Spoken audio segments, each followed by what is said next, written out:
ML Sports Take, Bonnet family, what's going on? It's all brought to you by Camillus Golf Club and Stumbling Monkey Brewing Company, as well as St. Bonaventure University's online masters in journalism. Log on to sbujournalism.com to find out more. Become a Bonnie today.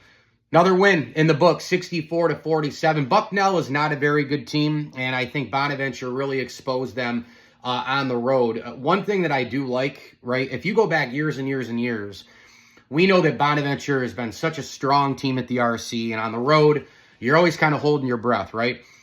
But with this group and with some of these teams the last 5, 7, 8 years for Mark and the staff, like, they don't seem that scared by the road to me. I know Bucknell, I mean, they were playing in front of like 400 people, but we've seen this happen before where they go in and they kind of are able to, in someone else's gym, you know, set the tone. And again, I know the crowd was brutal in this game, but you get my point. There are a lot of different instances where this has happened.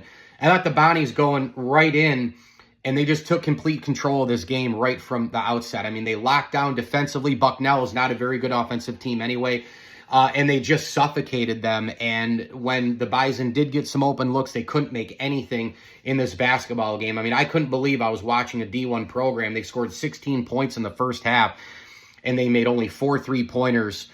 They came back a little bit, scored 31 in the second half, but again, that's only 47 for the whole game. And they shot, 38% from the floor. They were super sloppy with the basketball, but again, credit Bonnie for a lot of that as well. It didn't feel like St. Bonaventure had 14 turnovers themselves, but they did.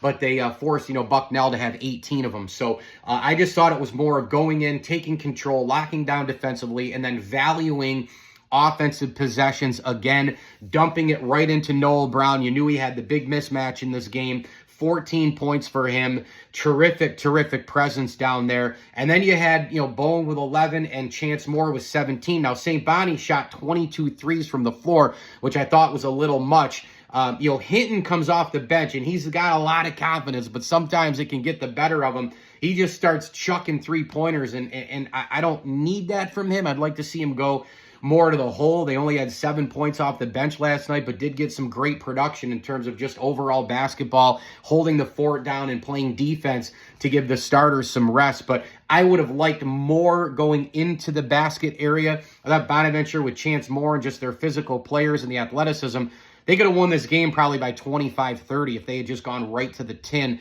and not settled for some of those three-point shots. But to me, it was about control. It was about taking a stand and exposing weaknesses across the board. The Bonnies won a lot of important team stats and categories in this game as well. 36-31 rebounds. I mentioned the turnover battle. Really quick hands for the Bonnies in this game as well. They had 13 steals. And, 7 of 11 from the free throw line, but we've seen some of those struggles before, during the season. But this was about going into a gym, even though it was on the road in front of not many people, going in, taking control, playing both sides of the basketball court.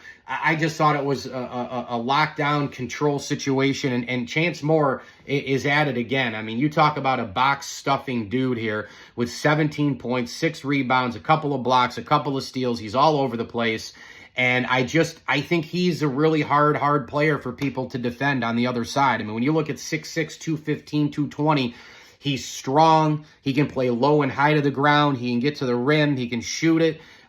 He's great in the mid-range. He moves great without the basketball, and his experience is awesome. I mean, I brought it up a bunch of times. He's played the Power 5 and the mid-major, and now he brings all of that stuff to Bonaventure, and you just go looking at his stat line so far this season, and it's like, wow. I mean, he is the best player on this team.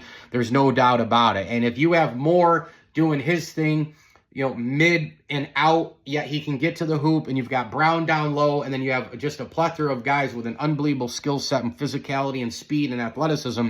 That's going to overwhelm a Bucknell team every day of the week. Bonaventure gets the victory, 64-47. Camillus Golf Club, Welch and Company Jewelers, and Stanley Law Offices bringing you this ML Sports Take. Please like this video and keep subscribing to my channel. I went way over 2,000 subscribers over the last week and a half, so thank you so much for that. Now it's on to 3,000. My goal was to hit 2 by the end of the year, so I'm a little ahead of schedule, but really, in media, you're never ahead. So keep subscribing, keep sharing, keep doing your thing.